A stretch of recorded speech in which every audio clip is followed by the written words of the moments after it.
From interviews to jail calls, Ditto Transcripts delivers fast, confidential, and court-ready transcription for law enforcement agencies. Ditto is CJIS compliant and is already working with agencies all over the U.S., including the Washington State Patrol and the National Park Service Investigations Unit. Get started now at dittotranscripts.com.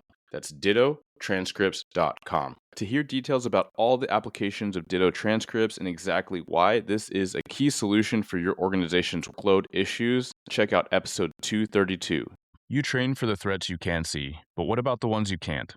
United Diagnostic Services brings hospital-grade diagnostic technology directly to first responder agencies, making early detection of cardiovascular disease and cancer more accessible than ever. UDS provides comprehensive early detection programs using advanced ultrasound, CT calcium scoring, stress echoes, and innovative blood panels to identify potential health risks long before symptoms appear. It's proactive, on-site, and built specifically for those who serve. Early detection saves lives and careers. Learn more at udshealth.com. The views and opinions expressed by the host and guests of this show do not represent their employing agency, department, or organization. All information should be regarded as anecdotal, contextual, and educational, and should not be misinterpreted as legal or medical advice. Welcome to Blue Grit Radio, the podcast that explores making better cops for a better community. I'm your host, Eric Tung. I've been an active police officer since 2007. We will dive into the aspects of police culture, health and wellness, leadership, and mindset. You'll hear from experts not only from policing, but all industries as they relate to being our best with purpose, passion, and positivity. Join me as we share stories, lessons, and advice so we can all be better for ourselves, our teams, our families, and our communities. All right, welcome back, everybody. We're going to tackle the critical conversations of training and leadership and culture and where those intersect. Frequently, we talk about these prongs on the show, but not necessarily all together when we think about where the profession is going or needs to go. So without further, I'm excited to bring together the conversation and the panelists today. We have Scott Savage, who joined us in episode 217 about ending checkbox police training with true critical thinking. That's the title of the episode, and that's really what we dive into. And we'll get into a little introduction there. And we have Captain Heather joining us for the first time. But without further, welcome, Scott and Heather. Thank you. Thanks very much. Now Is you're he frozen, completely? Eric. Yeah. He's totally frozen. Oh, it's just you and he got me booted now. off. See, let's take Oh, over man. this thing. Yeah, welcome to the new What's podcast. up? We got rid of that other guy. I wonder if it's still recording for him while we're on here. It says it's recording. It does on my end too. Sorry, buddy. Yeah, that sucks. He got booted off his own podcast. Well, good. Now we got rid of the dead weight. Yep. Scott and Heather, all in. He's texting me. Standby Dude. internet issues. Yeah. All right. So we'll just, yeah. I love Straight. this. This is a first It for worked me. great until the minute he started recording. Oh, hey, welcome back. Hey, he's back. We took the podcast over, buddy. Thanks for having me. Yeah, have you been talking like you're still on the podcast? Because that'd be yeah. No. That'd be great. I mean, yes and no. Now I gotta decide. We were like, we got rid of dead weight. See ya. We took it over. Yeah, I'm the captain now. I don't know if I cut out because I said like Captain Heather earlier, and then I cut out. So I don't know if you even heard that, but that's very appropriate. You're the captain, Heather, so run the show. I'm so tired of running this show. I just want to be a yes sir kind of girl. Oh, do you want to like do you romanticize going back to like boots on the ground? What a great yes. I mean, I will still go out and be boots on the ground because I need it. Like I really need it. One, it kind of reconnects me to the passion of police work. Do you hear my dogs in the background? Should I wait? No. Okay, good. The passion of police work, I love it, but I had this whole conversation with a buddy of mine that just retired as a chief of police, and he didn't give much notice. It was very, I guess, sudden in terms of retirement, and he had this overall feeling. I'm like, doesn't it kind of feel like you just didn't get to finish your career as a cop when you're an administrator? Like you're a paper pusher and you're a a box checker, and it's this evolution. Like, when you love being a cop and you did this job to be on the road and be a cop and make that impact, sometimes it gets lost in the sauce as you're on for a long time, and you have more of a role of being a manager and a leader and all of those things in a formal sense, not just an informal sense. So yeah, I wish I could go back every day and let go of all the responsibility that I have. I wish I could just get in a patrol car and drive around and engage with the community and enforce laws and do right by people and make an impact that way and do the investigations. But I also understand the impact I'm having now as a leader on my people and my team. And, the goal is to leave it better than I found it. So, yeah, every day I wish I was still on the road. Yeah. Yeah, and like there's just kind of a tension there, and maybe it needs to be there. It is what it is. Uh, yeah, I'm in a cubicle almost all the time, and sometimes I break away, and usually it's because actually put in my schedule to drive around and like grab a stupid call or like back somebody.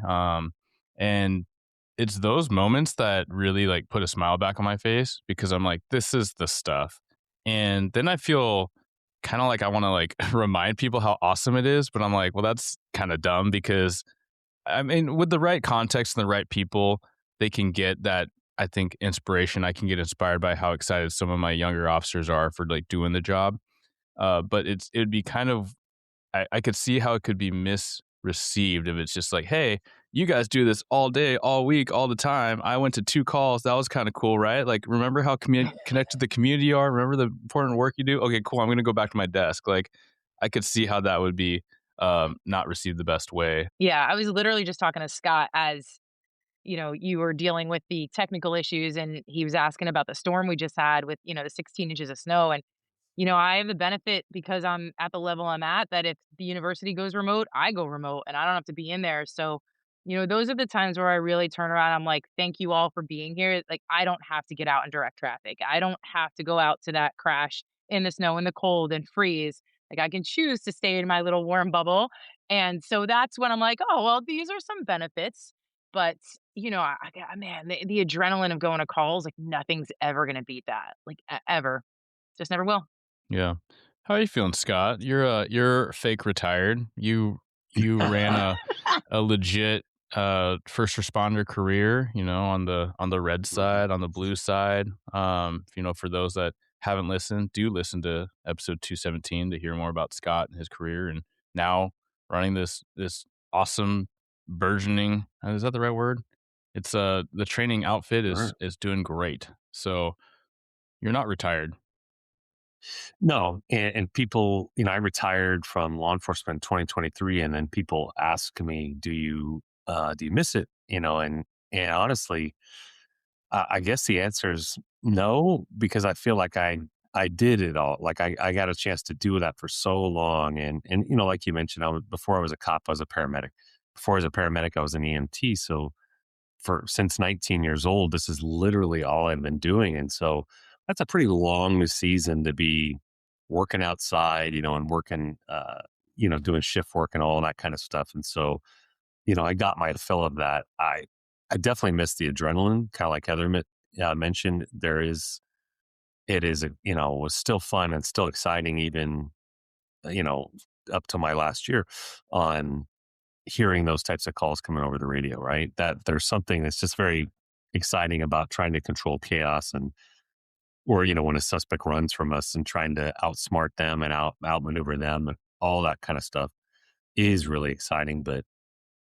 Um, but the highest rank I ever achieved was sergeant. And so that was still on the street. And I really, that was the most fun I've ever had, is just being a patrol sergeant. Right. Yep. And, when I lateraled to my second agency and I left being a sergeant, I started over as an officer, and, immediately, like starting over as a police officer after having been a sergeant for so many years was a trip, because I had almost no responsibility, right? The only responsibility you had was for yourself. And it was fun. It was so crazy that all I needed to do was go in my little patrol beat area and handle my little calls, and stop crooks in my little beat, my little district.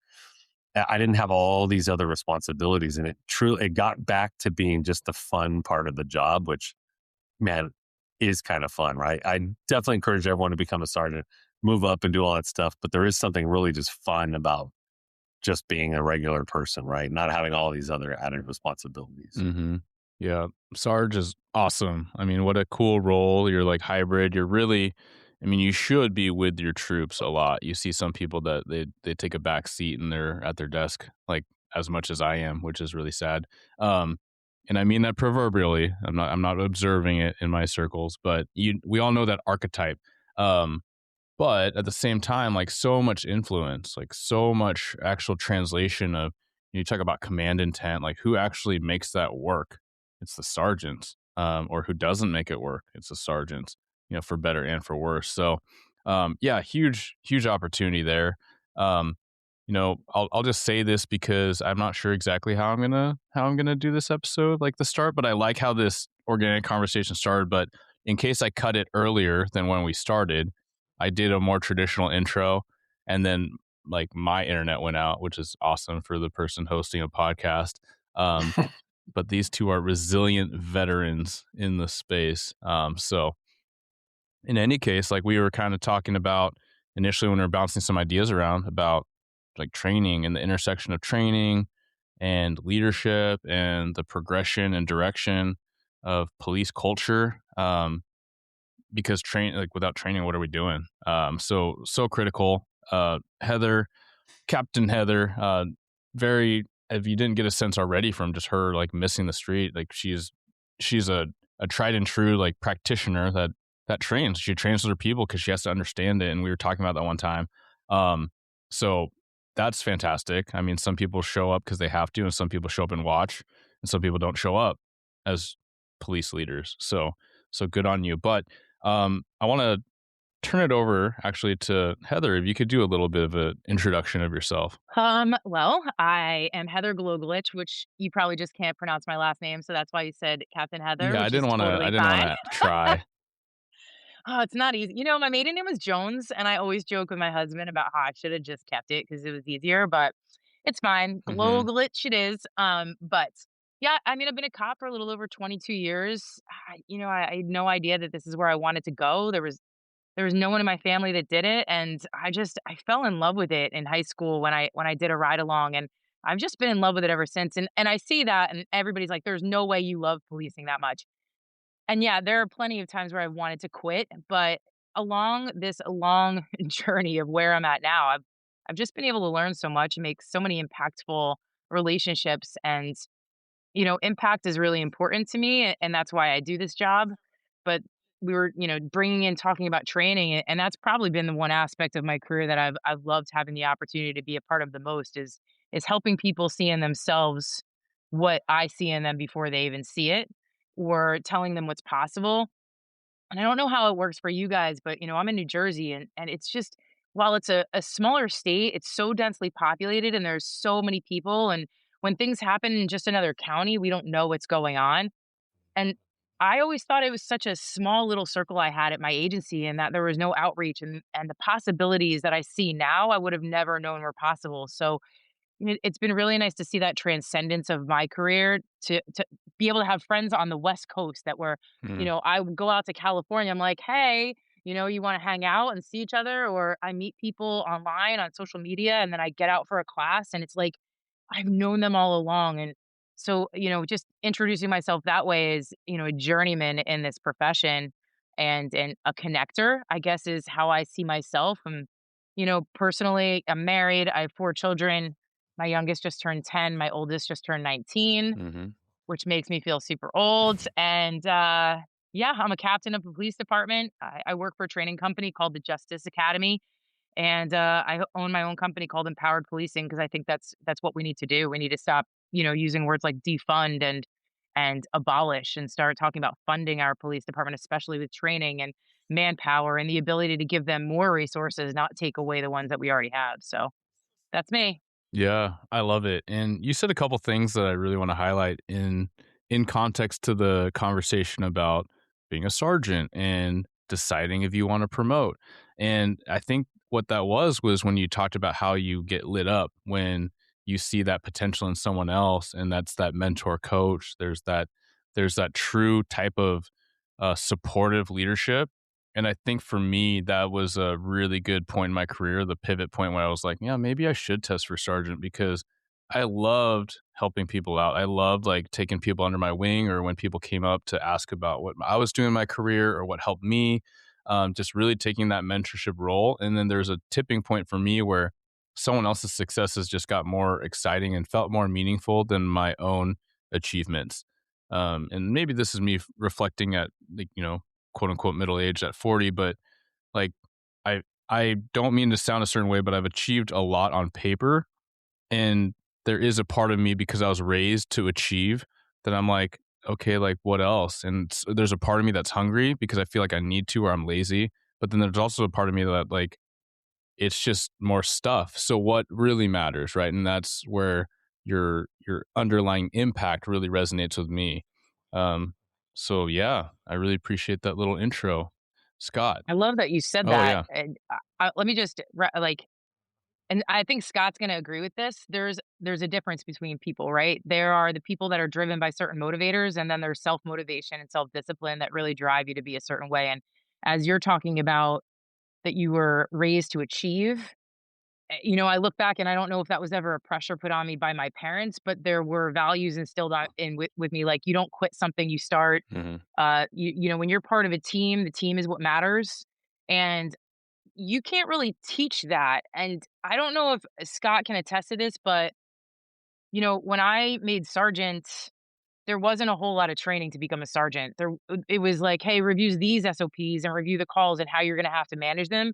But it was never about building effective teams, cohesion, growing your people, thinking about goals and objectives. The things that really make us better humans, which innately I already did for myself, but I didn't know it was a thing. And then if I talked out loud about it, I was like this hippy dippy person that thought outside the box. And I should not. And I should just stay in my lane because that's not how police work works. Right. Hmm. So I love that Scott has this beautiful training company, and I'm upset I didn't get to go to one of his classes because I've heard nothing but great things. But it's like, that's the training we need. Like, how do you have those uncomfortable conversations? How do you lead with words? Because words matter. So your people understand that your job is still to correct them and to help them and to support them, but not in a way that always has to be punitive. And how do you word it so the other people hear it? Because a lot of times we go into a conversation wanting to prove a point instead of wanting to make an impact, right? So that's the kind of training I wish I had that I didn't get until I gave it to myself. But that falls in alignment with your, like, I was born to achieve what it looks like, and I don't want to be lazy, and I want to be the best version of myself. So I just love that you said that because it kind of just had my brain going in a million different ways about training, especially that frontline supervisor. Yeah, Scott, what do you got? I agree with everything that both of you said. And, I think what you're describing there, Heather, and seeking out your own training is because you wanted to be not just a sergeant, you wanted to be a professional sergeant, right? You wanted to, and everything that word encompasses. And Eric, same thing. Like you have all these sort of professional goals that you've, achieved because you're trying to not just sort of do the job, you're trying to be really good at the job. And there's people that are satisfied with getting hired to be a police officer and wearing the uniform and sort of looking the part. There's people they're satisfied with that. I achieved it. I got the job. I have all the stuff. And then maybe they'll get promoted for the money or whatever. And they are proud to wear the trappings of leadership and kind of look the part of leadership. But there's no real internal drive to seek out professional development, right? Then there's another kind of person, which is the sort of people that I think we are, which is like, well, I'm hoping my agency is going to provide me this training. I'm hoping they will train me to do this. But if you don't, I will seek out that training and I'll seek out my own development and I will, like Heather said, I'll train myself. And I think that's like the magic sauce to success in any career field is I'm going to be the best version of this, and I'm not going to let anyone else dictate which way my career goes. Every cop I meet says the department doesn't provide me enough training in, whatever. And I applied for this training, but I got denied, right? And sort of the point I'll make to cops is listen, I own a training company. I want to sell you training classes. Like I have every reason for you to come attend our training classes. But I got to be honest with you. You don't just have to go to formal training. You don't just have to pay a training company to execute these courses. There's so many different ways of gaining like professional, um, wouldn't be experience, but knowledge, I guess it was, or skills. And it's some of it's going to cost a little bit of money, right? You need to invest in yourself financially, but isn't it true that there's a bunch of free stuff we can do, right? Podcasts, books, um, the connections like Heather was describing, right? I don't think it costs you anything to hop on LinkedIn and start being a friendly person and getting connections and meeting people. And gosh, if you reach out to people and you say, listen, you seem to be an expert in this topic. I don't know a lot about that. Could you teach me something about this? It's amazing. Most people will be like, oh, I'd love to tell. I love talking about that. So let me share that with you. So I just think that, in our career, in our career field, that's something Yeah. that we would benefit from as an industry if everyone adopted a growth mindset and said, I'm going to be a professional police officer or deputy sheriff or whatever. I'm not just going to be a cop. I'm going to be a professional cop. I'm going to be physically fit, very smart, uh, skilled at fighting, skilled at interpreting the law, skilled at investigations, whatever all those domains are that our jobs encompass. I think our industry would be better off and our society would be better off because now you'd have all these really high functioning cops out there versus, sorry, I think I don't think we can make that claim that all or even most of the cops in the 18,000 police agencies in America are super high function. Not Hmm. sure we're there yet. Yeah. No, thanks for that. You put out a lot of stuff that I agree with, and I want to highlight a couple things or kind of work off of them. And it's almost this notion of like whether you're I mean, in the first episode, a lot of what we talked about was checkbox training, right? So it's more of the conceptual nature of how you design training, quote unquote training, and whether you're actually teaching and whether someone's actually learning something, right? Like whether it's actually translating versus like, hey, show me this wristy twisty. Oh, they did it. Oh, except do that one thing. Okay, check. Got that. You're now qualified to do the wristy twisty, right? And the gaps in that traditional training that still very much exists, right? And in that episode, you talk about a lot of ways to evolve that.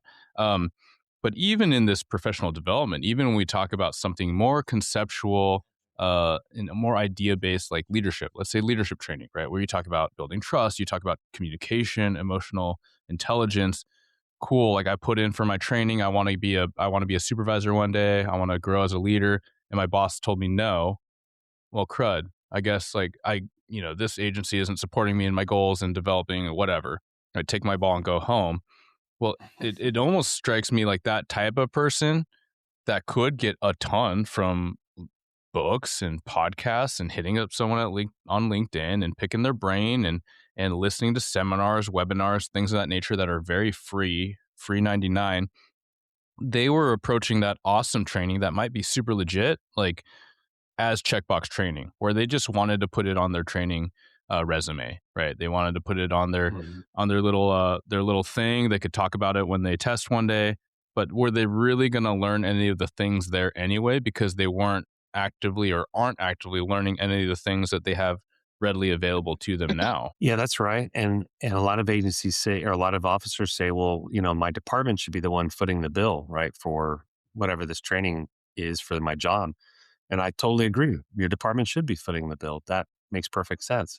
But the same could be true of being in shape, being physically fit. Like Hmm. some departments have on duty workout programs and great gyms and, all this like nutrition and wellness stuff. Some departments take it super seriously and like their gyms rival, some of the best gyms you could ever join. And I've seen Hmm. some of them. You're like, wow, that's amazing. But if that's not the case for you, let's say you don't have an on duty workout program, does that mean that you're just not going to work out? Or because my chief wouldn't pay me to do this, does that mean you're just not going to be a healthy person? That doesn't make any sense. So I think the onus is on the individual to not let your department define your career, your safety. Well, maybe now in 2026, we should add your freedom. Well, if you're not getting proper training in knowing the law and the ever evolving case law, and your department's not providing you that training, does that mean you're just not going to seek it out? That's a pretty big gamble for the career field we're doing. You may find yourself not only facing criminal exposure, but potentially not only facing civil exposure, but potentially criminal exposure because you didn't know the law and you went and acted upon something. So, I just think if you're truly a professional, you're like, well, I'm going to get this training and I'm going to become the best version of me. And I'm not sure who's paying for it yet. I'd love to have the department pay for it, but we're going to make this happen one way or the other. And I'm not going to take no for an answer. Yeah. It just comes with Yeah, and that comes down to a culture issue, right? Like a culture of this profession. I mean, I don't know if when you guys started, anyone said to you, "Hey, seek out as much training as you can, even if it's this, even if it's this." Or why do I, in my old agency, you needed permission to tow a car or to do a search. You had to let the sergeant know. You could shoot somebody if you needed to. You could draw your gun and make the decision whether or not to use lethal force. But in order to step out and use the bathroom and take a private, you needed permission and those things, right? So we're building this culture of permissibility and asking for permission to do things such as make ourselves better. And we're not providing those opportunities. And so here we are stuck with the majority of people who are like, I can't do this without permission because I've never seen anybody else do it. I've never been able to think for myself. Or then you have supervisors that are telling you, well, I know that you're interpreting the case law that way, but I don't see it that way and you're wrong when you're really not. And it's this balancing act of what this culture is. I know everybody that starts this job for the most part is like, I would have done it for free, like when they start, right? Like so excited. I don't care if I'm making below minimum wage. I don't care if I have to walk a beat in the cold. I don't have to care about these things. And then they're there for 6 months, a year, 2 years, however long, and they just are infiltrated with that low morale, that what am I getting out of it for myself? What are they going to give me? Like, they want me to do this. They want me to do this. Well, they have to give me something in return. And as somebody who's a leader, it's exhausting to give so much to your people sometimes and then them take that for granted and just want more and more and more. It's like, how much more can I give you? I mean, I don't have this budget. I don't have that. But like, if you worked for, some other private company, like professional development would be something that you wanted to do. If you were a professional MMA fighter or, with the UFC, like you would seek out the training, you would seek out the sponsorship, you would do the things to help you be successful because it was your goal. So maybe if we work on changing the culture on the onset of someone's career with letting them know about opportunities and that they can do things on their own and they don't need permission to get outside training and that they're allowed to have a mindset of I don't like just questioning what's being said to them without it seeming like it's an ego thing, right? Like I think it was Scott, you had like the most beautiful I use it everywhere because I love it and I give you credit, but that list you gave me about our officers today, right when we were at the curve training and how like the officers come out and they're always asking why and it's because of this, but they're also really well rounded when it comes to being able to have conversations and have emotional intelligence. And at the end of the day, this job is hard and they're still showing up. So give them credit for that. Like I gave that to my supervisors. I gave that to my saltiest lieutenant who was ready to retire. He's like, I can't stand these new kids, right? And I'm like, let's think of it in a new way, but let's start giving people permission to grow. Let's stop getting mad if they look for an opportunity to go to a different agency that fits their personality and their why. We don't do that. We take everything with this ego of I did this for you, you owe me this, and it's so exhausting to see. And so yeah, like everything Scott was saying and Eric, everything you went into, really I think foundationally is the cultural issue within this profession with thinking that it's a career and not a profession, right? There isn't that idea of what professional development is. It is, well, we got to get this SOP checked and we got to do this, but how are we teaching it? How are we learning it? Where is our time constraints? Where is our budget? Where's all of these things that come together to create this black hole that we're in? This episode is sponsored by Hero Schedule. If your department needs better scheduling software that isn't outdated, clunky, and expensive, Hero Schedule is an easy switch, and they give you a free 30-day trial. Get started at heroschedule.com and click on Try Hero Schedule. You train for the threats you can see, but what about the ones you can't? United Diagnostic Services brings hospital-grade diagnostic technology directly to first responder agencies, making early detection of cardiovascular disease and cancer more accessible than ever.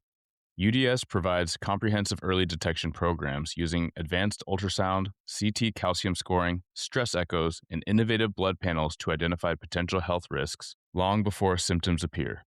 It's proactive, on-site, and built specifically for those who serve. Early detection saves lives and careers.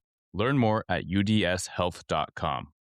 Yeah, absolutely. I love, man, there's a lot of places I want to go, and I want to cut back a little bit to what Scott was saying about the training aspect. Like, training gets denied. Well, your department should pay for it, but should is really dangerous. And I'll credit my boss for this, but he made a habit of throwing should back at me. Where I was like, well, leaders should, and this should. He's like, should isn't like here and now. Like, it's cool you think that, but like, what do you? His follow up is like, so what now what, right? So the department should pay for more officer training. Okay, we all agree that's a good thing. If it's not happening, so what now what? Does the officer take some ownership? And just, I love the fitness comparison, because I make the same one, which is, if your department does not give you weights and give you time on duty and have a policy that says, yes, you can lift these weights on duty so you're better and all those things. If they do not do that, if they do not pay for a gym membership, where does that leave you? Okay, like, you can be upset about it, you can rant about it, you can post on it, all these things. But where does that leave you? What are you going to do? Are you going to lift the weights on your own time or not? Are you going to run on your own time or not? Are you just going to fold your arms and be like, well, they don't care about safety, and they don't care about officer performance, and that's just too bad for them, and then you eat your cheeseburger, right? Like, where does it actually leave us? No, like, I think anyone listening is going to be like, yes, that is on the individual. We can challenge, and we can invite, and we can build the culture of our agency supporting these things, and we will be the voices that will keep asking for it, and eventually we'll be the voices promoted that can enact it. But in the meantime, like, what are we going to do with it? Yeah, exactly.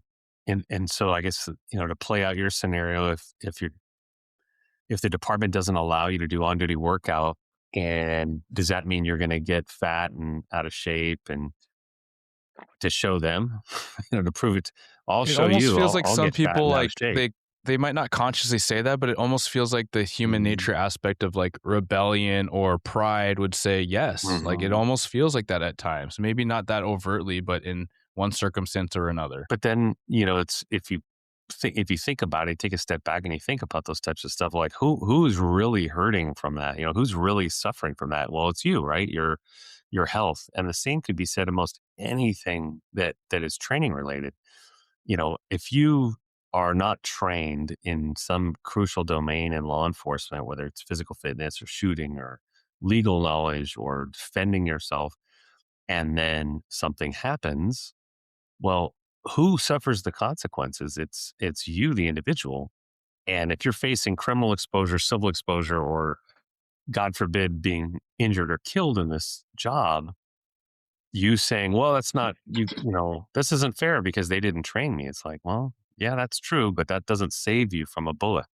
That doesn't save you from being arrested for, some action you've took that you didn't realize what was happening. Or it's just, you're the one that's going to suffer as the officer. And I just think in 2026, we can probably agree being a police officer in 2026 is probably the most complex job function that exists in America.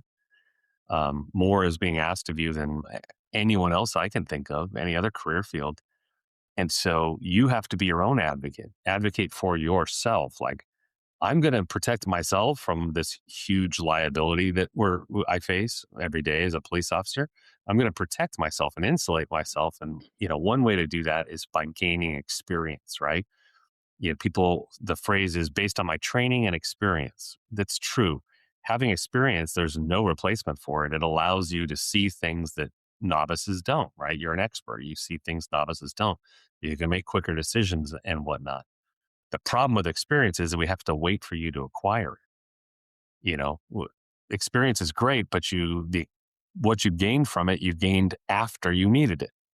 So training is a way of supplementing or making up for some aspect of that. It's not going to replace experience, but training seems to be a way to get you some knowledge and skills, sort of experiences that you didn't already have. And if you're lacking in the experience, even if you've been doing the job for a long time, but you're just not in an area that really gets a lot of experience with whatever that topic is, well, training can help supplement that, and that's why it's so critical. So even if you're like, man, this stinks, my department doesn't pay for it, and it ought to be this way and it ought to be that way.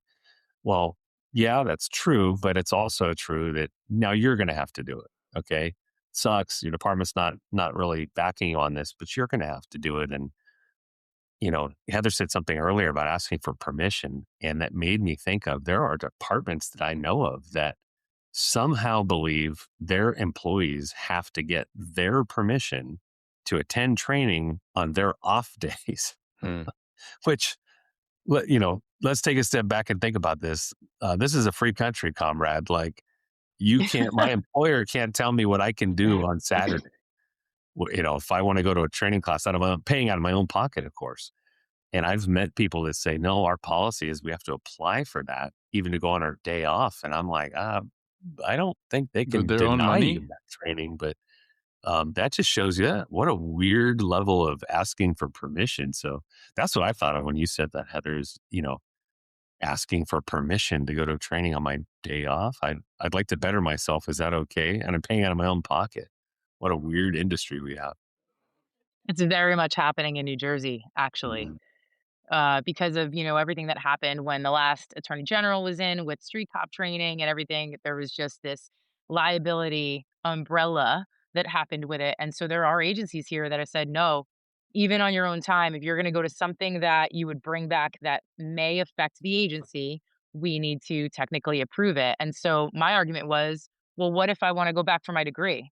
Are you going to tell me that I can't go back to college on my own time? Or read What if it's a books? criminal justice Yeah. degree? Or read books Hmm. or listen All to right. Read a podcasts, book. That's what I was how thinking. far are we taking this? And no Yeah. one's had to fight it yet, but I'm seeing so many cops saying, like, they have to find them on their actual days off, because if they use a personal day or a vacation day, like, it could come back at them. But it's no insanity that very much in New Jersey, there are agencies that are like, "No, you need my permission." It's Yeah. insane. I think I think that speaks to our industry, unfortunately, and society would like to basically use laws and regulations to regulate the behavior of police officers, right? So, we don't like something you mentioned, the street cop company, and the society didn't like what it saw in this training.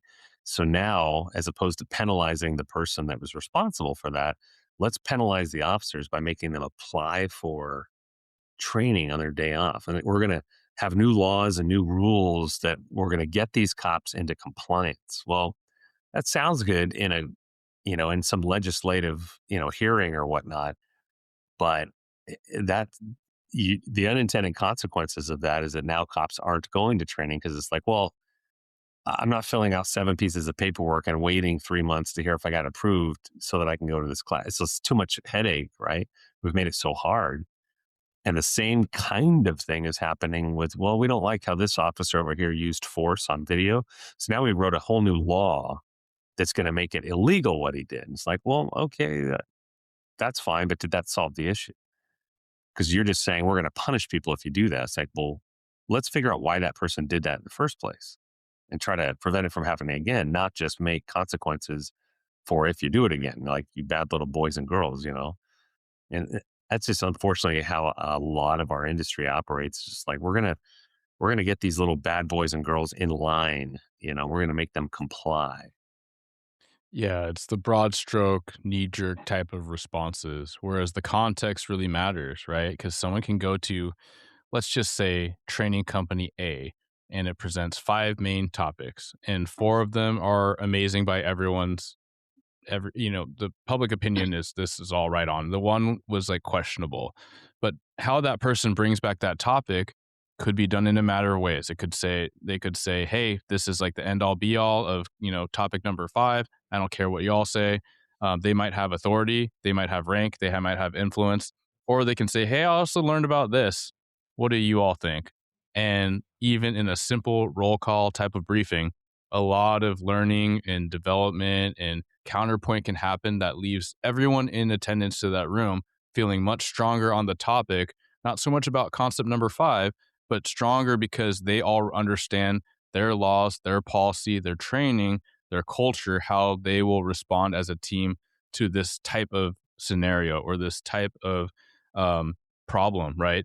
And so it's just it for sure could be a very complicated discussion. I mean, if we keep going on it, but I love a couple of things that really came out in what you both shared.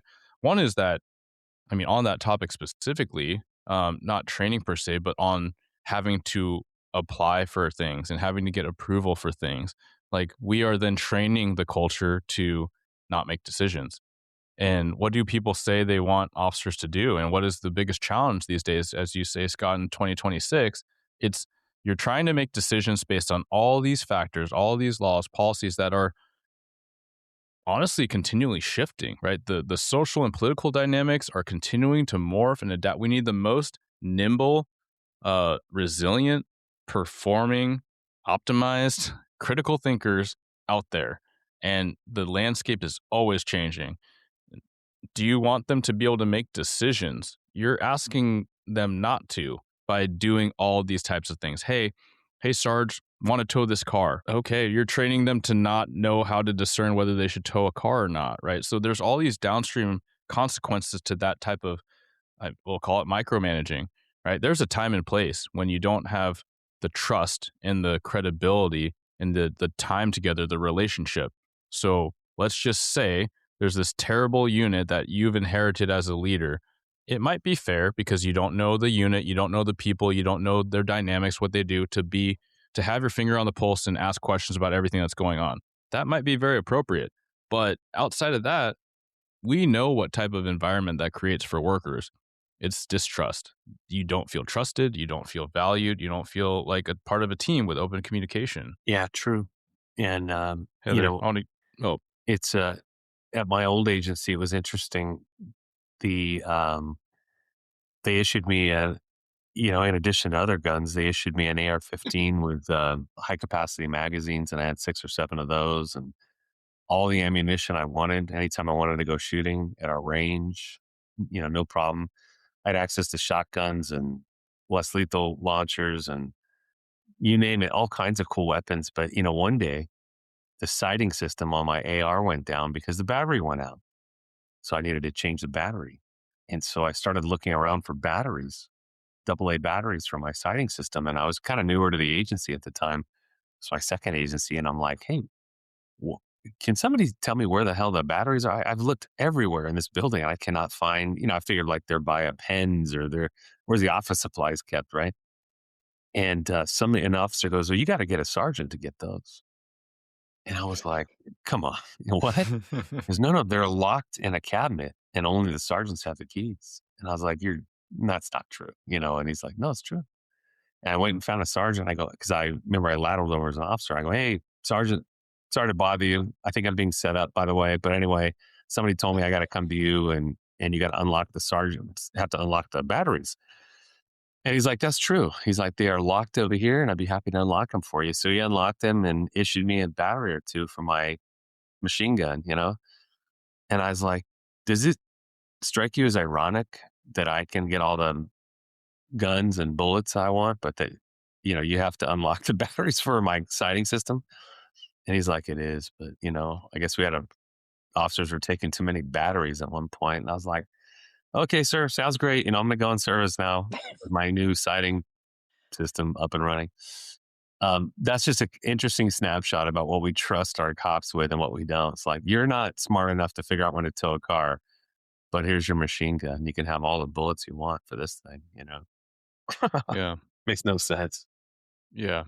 I want to take the conversation a certain direction. And this kind of popped in my mind as everyone was talking about professionalism and we we're talking about the team and these concepts that sometimes feel so absent. And we think about a team.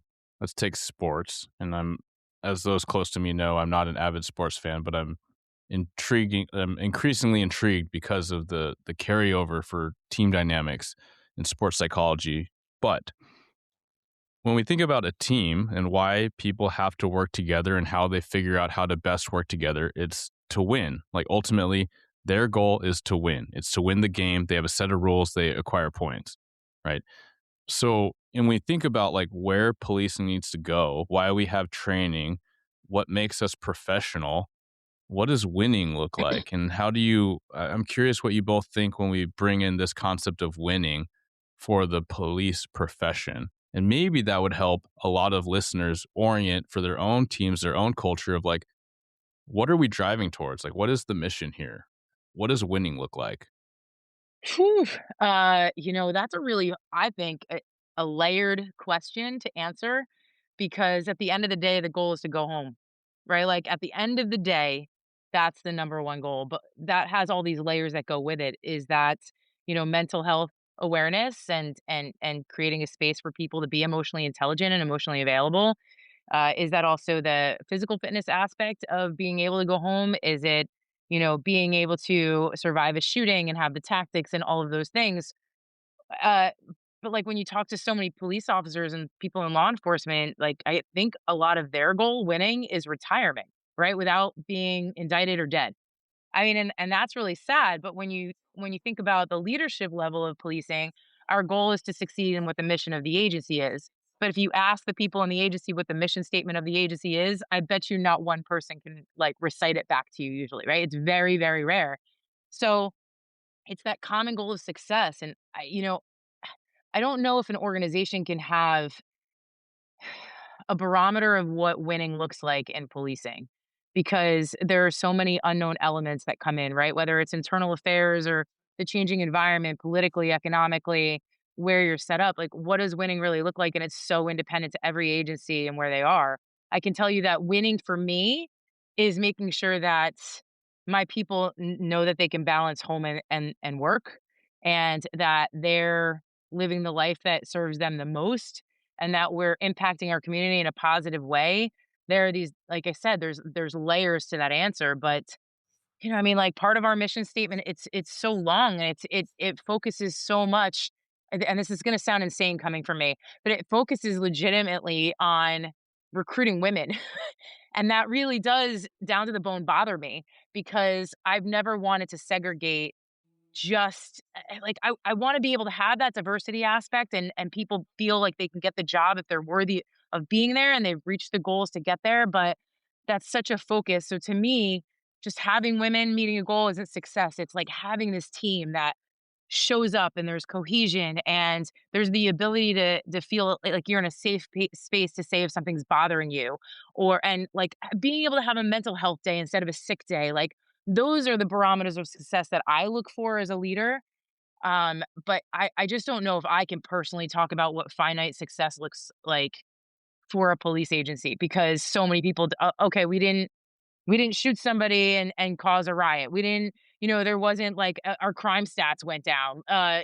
We've been able to retain people and recruit people. Like there is this quantitative measure of what success is, but quantifiably it isn't as important to me as the qualitative aspect of policing and the culture within the agency. But maybe that's what makes me different than other leaders. Um, so I hate your question.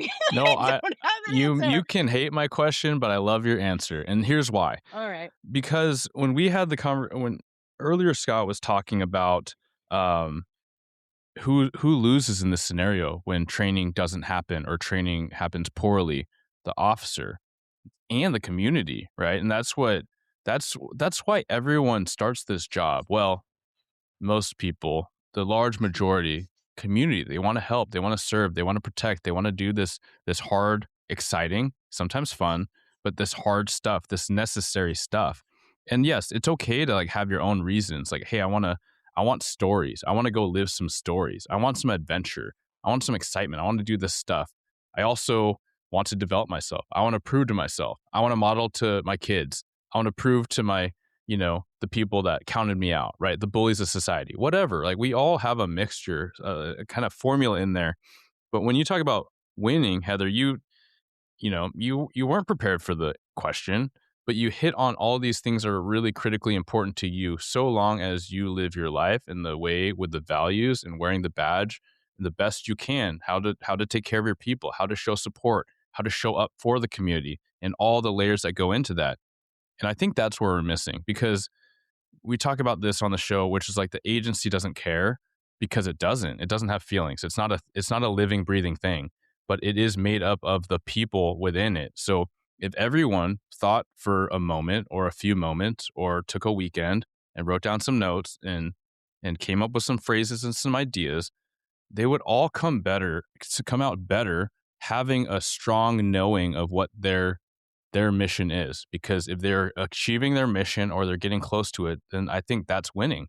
And if everyone's doing that, I can't tell you what winning is, what winning should be as a police officer, but you should be able to tell you what winning is for a police officer, even with the changing policies that make it really hard and make it morally injurious at times. You have to keep navigating that. I can't tell you how to navigate that. I can make suggestions, but you have to do it on your own.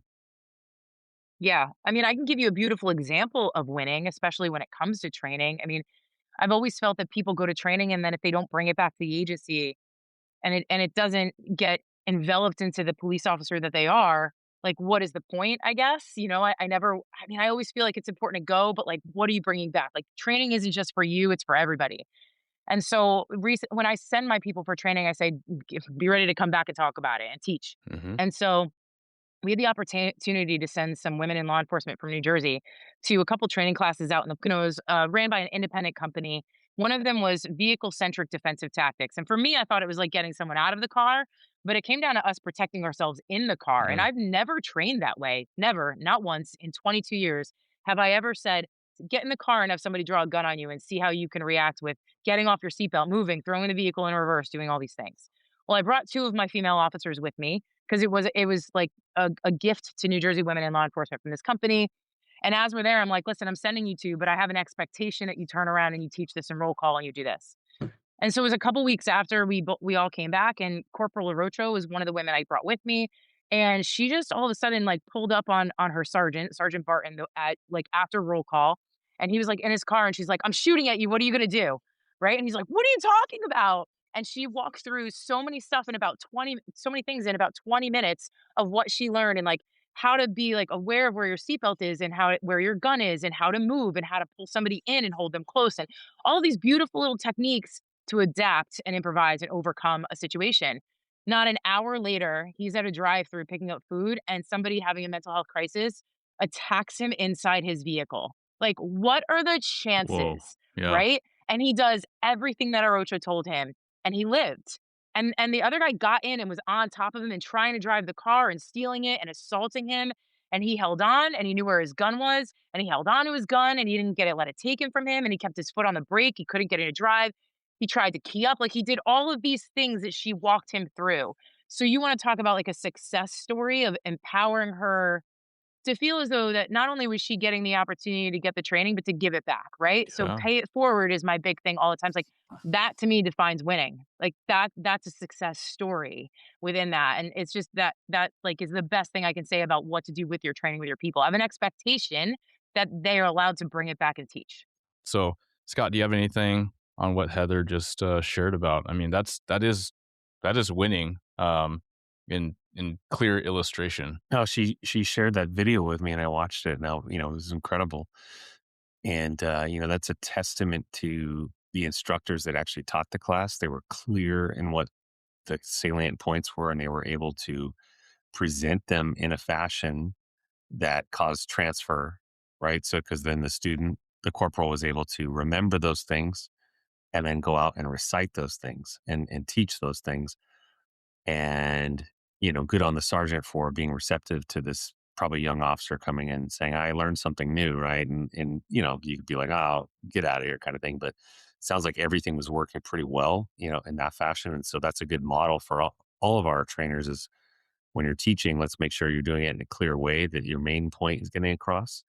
And it's not just about what's happening in the class. How are you instilling that information into the students' long-term memory in a way that they'll be transfer out in the field where they can actually do something with it? And like Heather did, let's ask the students that are attending the class to go back and share some information with the rest of us to make it all better. Because I would define winning as the police do the right thing at the right time for the right reasons on game day. when the big one hits on game day, whatever that is, like in this sergeant, it was being attacked in his car. For other police officers, it's like when a big case happens, there's been a homicide or a kidnapping or something like that, or a sexual assault, and you go do the right things, whatever that is. You lock down the scene, you found the right witness, or in a tactical situation, you thought clear headedly and were able to apply the law and tactics, and you understand human performance, and you outsmarted the suspect and got the guy in custody without too much of an issue, and went on to save the day. Like that, to me, that's what I want of my own the police officers in my hometown. Winning to me is like when I call 911, what do I want to see on the other side? I want a smart, in shape, tactically proficient police officer who treats me well and is a professional, right? They look the part, they sound the part, they say and do all the things I want them to do, and they're professional. Now, our job as police leaders, police trainers, or whatever, is to make all that stuff happen. Like there's a lot that has to go on behind the scenes to make those types of things happen, right? So how do our departments take care of our employees and create these perfect little, police officers? How do we do that so that on game day, when some citizen calls 911 and says this crazy thing is happening, the person responding out to them is like totally ready for this? That's what I think of a win is. To me, everything else is secondary. It's just like when we really needed you, to be good, you were good, and it's our job behind the scenes to make you that way. Yeah. And how you get that way is training. And that's not just classroom, that's treating Yeah. all your reps like they matter because, Yeah. it's like Simon Sinek shared with us, paraphrasing Nick Saban. So I'll paraphrase that, but basically like playing each play to perfection. Like if you get the basics down, if you go to the cold theft and you don't cut corners and you treat the victim and the witness with respect and you give them the time of day and you get a really thorough interview, you're going to have those skills refined for when you are talking to the similarly traumatized mother who can't find her kid and who's trying to explain to you the story with the estranged father of the kid, right? In those critical moments where it really matters. At the shoplift, that simple theft, that store clerk might be very traumatized, might be very rattled. Are you able to give them the time of day, exercise your skills to get a good interview and treat them with some compassion rather than getting impatient? And I'm saying I've gotten impatient in that, right? But when we think about winning, that's what I think about, in the context of what you both shared today. Yeah, amen. Look at everything like a rehearsal for the big one. Mm-hmm. And if you have that mindset where every day you're 10-8, you're on patrol, and you're like, even when it's a nonsensical little nothing call, you can just be like, well, this gives me an opportunity to rehearse something. Yeah, I've Maybe it's an interview, maybe it's driving, maybe it's, I don't know, whatever. But it's like, this is an opportunity to rehearse for the big one, because when the big one hits, the time for rehearsal and training is over, and it is time to just perform. And the people who perform well are the ones that have gotten the reps, conducted the mental rehearsals. They've gamed this thing out. They've played this. They've made the mental models, and they're able to function in really trying circumstances. So, if you're a young patrolman and you're just like, oh man, I don't do anything cool. I'm just out here doing, these little calls for service or whatever, these little nothing calls. It's like, that's cool. Just look at it as a rehearsal. You're yeah. just getting your reps in, getting ready for the big one. I mean, that's complacency too, right? Like, I don't know how many times I've seen, and I work in a busy place and a share of crime. I don't know how many times I've seen patrol partners through the years not unholster when they're clearing a building, and it's an actual good bird, right? They just think the guy's Mm. gone or the guys are gone.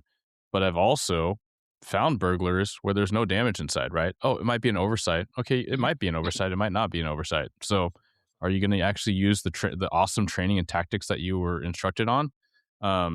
In case, or are you gonna not do it?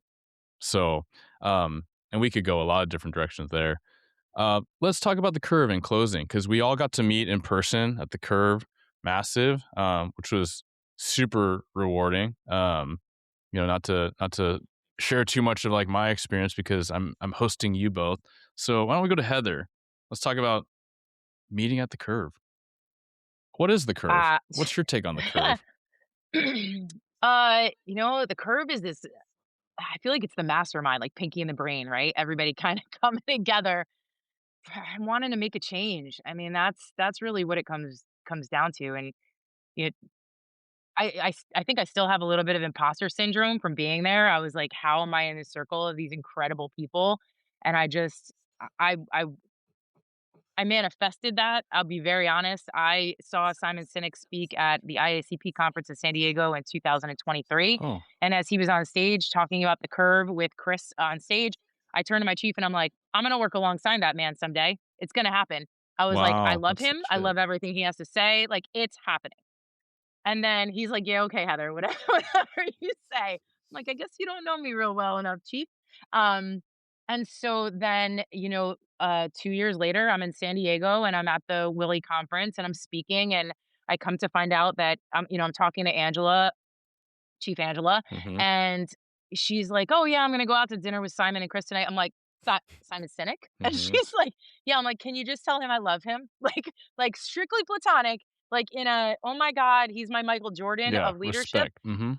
Oh my gosh, like, she's like, "Yeah, 100%." And then she sends me a message. She's like, "Chris and Simon would like to meet you tomorrow." And I was like, "Wait a minute, Simon Sinek knows my name?"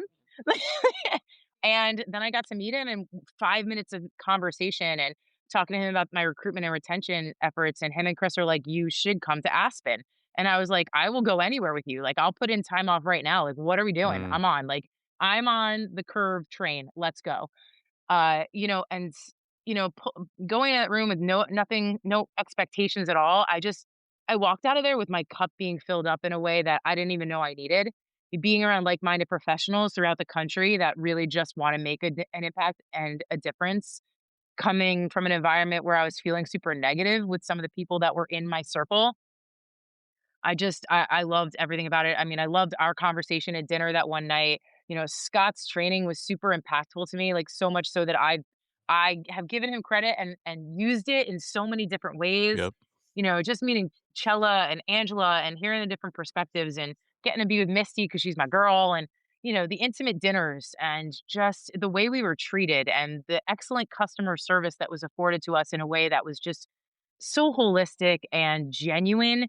It's how I like to define my leadership. So it was impactful beyond impactful, and I was able to bring back the idea of scorecards that I'm working on with one of my internal teams at my work in order to see how that's actually going to work for us. So yeah, I mean the curve has meant more to me in the couple months that I've been a part of it than a lot of other movements that I've been a part of in law enforcement in 22 years. So that's saying a lot, and that's a big bar to have to get up to, but it's just true. Yeah. Yeah, I've had a lot of the same reflections where, meeting Chris online and then seeing how his brain works with leadership, like reading his materials and connecting and picking his brain, having him on the show and him continuing to be a gracious mentor, and then to get brought into that circle, to that event, like it felt like such an achievement because it wasn't like an award you win. It was just like a relation, like a fellowship, right? It was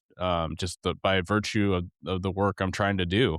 And so that was really rewarding because that this work is only possible in culmination of my whole career. And so Yeah. I share it because, and I wanted your reflections, and we'll go to you, of course, Scott. But for listeners, like I, I kind of said it earlier, but I'm in this point in life where it's like not about the things you achieve per se, but it's like the work you do. And although this was very gratifying and validating from outside, like it's just another achievement if you don't recognize the deeper thing, right, and the bigger thing, which is if I focus on that, then I'm like, well, when's the next one? Where's the next thing? And where's the next event? It's like, no, that has to be internal. And I think it does intersect with how do you look at winning? How do you look at your training? Like, what is training going to do conceptually for you to be the best officer, administrator, corrections, dispatcher, professional person in and out of work? Like, how are you going to look at all these things? And that's really like the big picture of what we talk about a lot on here. um so yeah, Scott, I want to get your impressions because it was cool that we met, online, and we're talking on the podcast, we're talking off the podcast.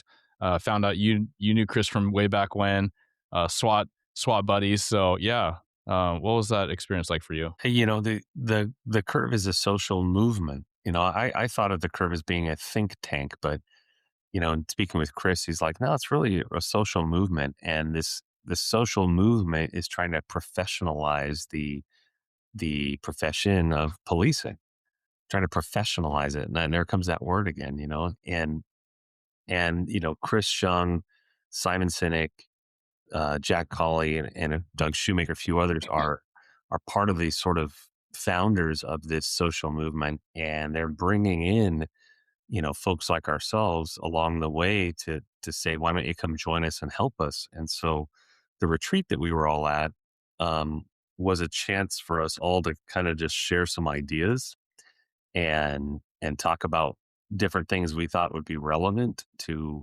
achieving the mission to professionalize policing. And, you know, echoing what you all said, it was really, of course, an honor to be invited to go there, but then really I was relieved, I guess is a word, that there are so many people that are dedicated to improving our profession because it matters, right? This is a high consequence job we do. There's nothing trivial about being a police officer. And so seeing that there's so many people that and everyone has their own spin on it, and everyone has their own gifts that they want to give, right? I come from the training slant, other people come from different slants, and they're like, we're all just trying to contribute in some way. And then because you have people like Simon Sinek involved, it gets a lot of attention, right? And meeting Simon, of course, after reading all his books is an honor.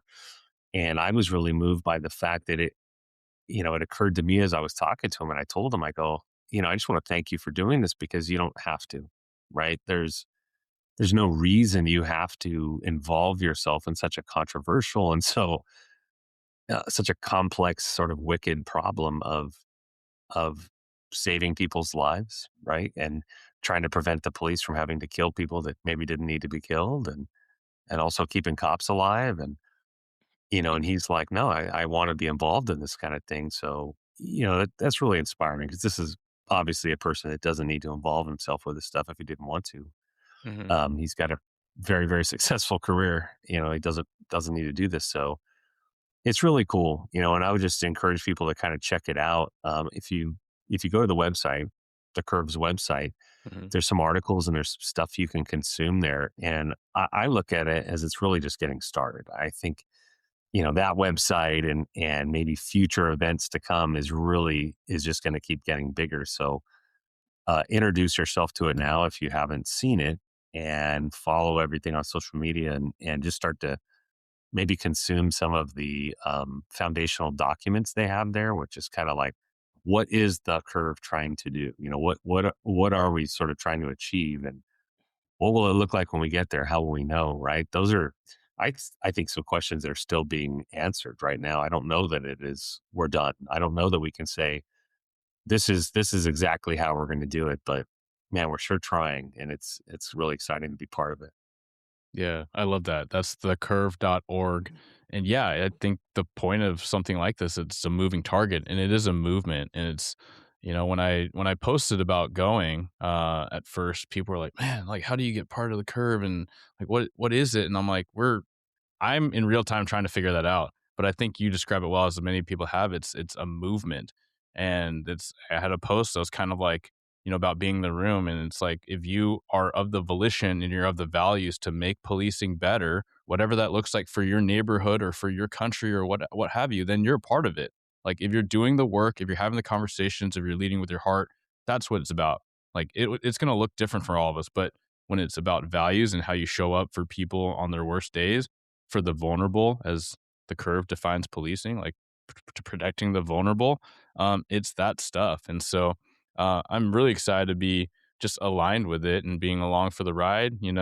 Um, I just did I was asked to speak on like a criminal justice panel yesterday at a local university, and it was really like geared towards prosecutors. I thought it was really cool that they invited a police officer, and I found it was a great time to bring that up, kind of in closing of what I was offering from inside of the career and the stressors that come with it, and just an understanding for prosecutors and police professionals. But saying like, yeah, this is the thing. Like we got work to do, let's roll up our sleeves and let's keep doing it. Let's keep connecting. Let's go in a positive direction. So that's what it means to me. But yeah, shout out to Simon for sure, because you're absolutely right. I hadn't thought about it in those words, but you're absolutely right. Like, people don't have to involve themselves with anything related to police. In fact, many don't. Many are supportive silently, and I'm not disparaging that. But even on smaller scales, like I was aware of in a lot of situations where people wanted to support, but they're just like, I just can't put my brand on it. It's too polarizing. And I'm like, I get it. It's okay. Like, I appreciate the support. You do what you can. But yeah, very overt, very cool. All right, team. It's been real. If you can please share anything that's lingering on your mind in closing, in all these topics we talked about, and please tell the listeners where they can find you, and that info will be in the show notes. So Heather. You can find me on social media. I'm on LinkedIn, Heather Glogolich. I'll spell it for you, Eric. It's Glogolich. I'm usually on Instagram a lot, Heather_empowered policing. I'm also an instructor with the Justice Academy. And I just recently got onboarded with FBI LIDA, which I'm super excited to be a part of Oh, also. nice. Yeah, I mean, and if I can close with anything, it's just, especially the people out there that feel that they have to kind of fit a mold to be in this profession, you don't. Like, we need you to stand out and stand up and be who you are as an individual, and don't play small so other people feel big, because, we try to fit who check the box, right? But with us all coming together with our individual strengths, that's really what makes us the best we can be. So that's my closing. Yeah. Thanks so much, Heather. Scott, let's close this out. Yeah, I just want to, thank everyone for listening to this and participating, or, in our discussion about trying to professionalize policing and it is a very consequential job we have. And, society's asking us to perform like elite performers, every day. And so I think we owe it to those officers to provide them elite training and elite preparation for game day, right? So I'm always happy to connect with anyone. I spend a lot of time on LinkedIn. You can find me there, Scott Savage, or on Instagram. But the best place to kind of find out about what we're doing at the Savage Training Group is on our website. It's savagetraininggroup.com.